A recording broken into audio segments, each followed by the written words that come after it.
I'm Stephanie. I'm Naomi. And we're from Espace Tricot in Montreal.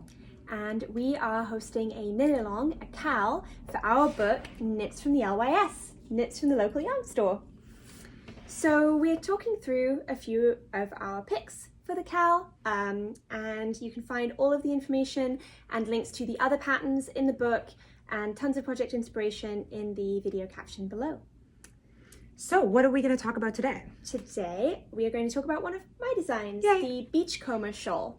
Now, this is one that we've heard a few of you have your eye on making. It's really, really sweet for me that to hear people say that, because I do really treasure this design. It's one of my first design ideas when we took over ownership of the store, and it really fleshed out in time to be part of our book. So this is a modular shawl. I would say top down, but only part of it is top down, and then it's worked out from side to side. And this one takes advantage of a color changing yarn, both in stripes and in the lace at the bottom. And then we also have a version that is just in plain, so a little more neutral, a little softer, a little quieter, but still so wearable. So how this is constructed is you start at the center here and work similarly to how you would for a top-down shawl, but it's not a true V. It actually has a couple different increase points so that it's kind of making a square. It won't be a square when you wear it, but you get to the point where you've finished working your stripes. So this is striped in colors, I think I called them 1 and 2. And then once you've finished the center panel, and this is where the modular aspect comes into it, you put a bunch of stitches on hold and start working out this panel from the side. You come back and pick up the stitches you have on hold over here and work out again, and this is with the third color. And then you come back and pick up all the way along the longest edge and work a lace panel repeat. So it ends up being kind of half a shawl and half a scarf. I really like being able to wear triangle shawls without lots of fabric bunching up at my neck. And so this comes around a little more like somewhere in between a triangular shawl and a scarf. Lovely. So let's talk about yarn. What was used for the original samples? So I am wearing one in Sandnesgarn alpaca. It is so warm. This is the scarf you want in the depths of a northern winter. It's a DK weight yarn, and the gauge, I believe I wrote, at 19 stitches in garter stitch. So it's quite a loose fabric for a DK, but you end up getting a lot of drape because of it. And then we have another version, the multicolor version, which is also 3 colors. This is in Ulysse and Shopperwolle Zauberwolle, which is a DK weight, long color changing gradient yarn. So in this case, you've got sort of color 1 and the stripe, and the multicolor in here. So that's a different MC or main color than what's used here. So Yes. that's where you get 1, 2, 3. Exactly, and the same in this one, although they're just much closer in color. This is Okay. 1, 2, 3, 3 colors. But I do have a whip in progress where I am using a fingering weight yarn with the same size needle for a sort of more spring and autumn version of it. I'm not changing anything else. I'm not changing the stitch counts.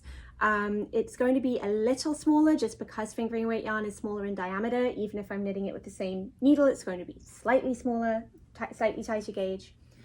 But this is making the most of, I mentioned in our video about the Embassy row tank, I love picking up skeins of Spin Cycle as souvenirs. And so this one I actually picked up in Portland. Portland, Oregon, and it's going really well with just actually one other contrast color. So this is effectively a 2-color version. So you've used the same color as in the stripe here as you're using on the main sections here. Yes, and then I'm going to do the color changing Spin Cycle as the lace panel. So this seems like a good spot for you to explain maybe a little bit the modular stuff. So you can see the center panel here, and all of these wires dangling off it are the ways I have the stitches put on hold. So when I got to this final row, the outer row of the panel, I paused, I knitted these stitches across, and then I actually put the remaining stitches 2 sides on one holder and 1 side on a final holder. So now that I've finished this panel, I'm going back to work this panel that way. And then when I come to pick up stitches along the edge, I will then take those live stitches into my lace border and continue picking up along the edge of the panel. Cool. So that's one of the techniques you need for this pattern, picking up stitches. Other than that, it's all in garter, and there are some decreases and yarn overs that you use in the lace panel and the shaping, both the increases for the center panel and the, getting the trapezoid side panels shaped. So we're talking like knit 2 together, purl 2 together, yarn over? Not even purl 2 together, it's just all in garter. I don't think you even, oh no, there are some purl rows. So basically you're using garter stitch, basic increases and decreases, and basic yarn over lace. I do include a tip in the pattern for this very long lace panel because it's the whole length of the scarf. If you go off by 1 stitch at the beginning of the row, you're gonna have a really bad time. So while I don't always use markers for my lace repeats, I really recommend it with this one.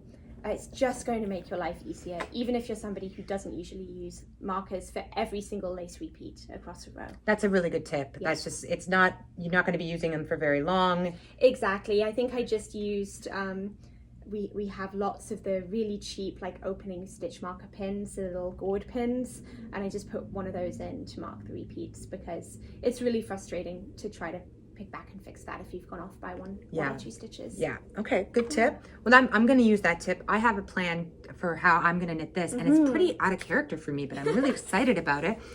So this is Feederbrook Farms Entropy DK, which is a similar yarn to Spin Cycle. It's a little bit of a heavier weight than Dyed in the Wool, and a little bit less heavy than Dream State. So it's sort of sitting between those two. But this color is a recent addition. It's called Radiance, and it's this fabulous greeny, gray, limey, with a tiny, tiny hint of pink and purple in it. There's just something like this sort of beachy aspect of it. Absolutely. There's something about this color that calls to me. Yeah, it's pastel, it's like popsicles, it's the sort of thing that will totally draw you on the shelf. And for me, I'm a little bit like, but how do I use it when I love it so much? And so I love what you've picked out. Yeah, so I went to the Ulysse because I love the texture of Ulysse, and I love the original, original version, not original, but of the 2 samples in the book. And so I came up with these 2 pastel tones. So this is Bruyere and Sauge in Ulysse. So the Sauge is picking up the green and sort of making it a little mintier. And then the Bruyere is just a little tiny bit of lilac, and it's picking up on a grayish purple that's in here. And I just think that it would be so fresh. Yeah. And like you said, maybe with a leather jacket, like a little bit of soft and hard together. And so I this is my plan for when I knit my version. That's what I'll be looking for. So perfect for, like if you've got a beautiful sort of souvenir skein of something like this. Or a hand-spun skein. Hand-spun would be, perfect for a hand-spun. And there's no reason you have to use, if you are choosing color-changing yarns, you don't have to use the same one in the center panel and the lace border. Not at all. You could switch it up if you had smaller amounts of hand-spun. And a colleague of ours knitted in our Jolly DK from our Bon Tricot line, which is another gorgeous choice. We have it behind us here. And she had a bit of odds and ends, and I think I gave her some leftovers. And she mixed up the stripes. She ended up doing the side panel striped as well. And so it's a sort of shawl that is just begging to be customized, and I cannot wait to see what you come up with in terms of your customizations, your leftovers, fingering weight, DK weight. Maybe you wanted to stripe with a mohair or a boucle and get some texture into that center panel. It's really the showstopper there. Is it yes. on you? Yeah, in the center is where to way? like put your favorite skein in that center piece. Yeah. And you'll be happy, and you'll have an ability to kind of showcase it with any outfit. So that's about all you need to know to get started yourself. Just to let you know, there is an erratum for this pattern, and you can find that on Lina's website, and on the Ravelry page there's a link. And if we have sent the book to you, if you bought it from us, it should also be included on your little bookmark that we include with the erratum. Exactly. So I'm really, really looking forward to how you make it your own. Well, that's great. I can't wait to make mine and to see all of yours. Thank you so much for tuning in. Happy knitting. Bye.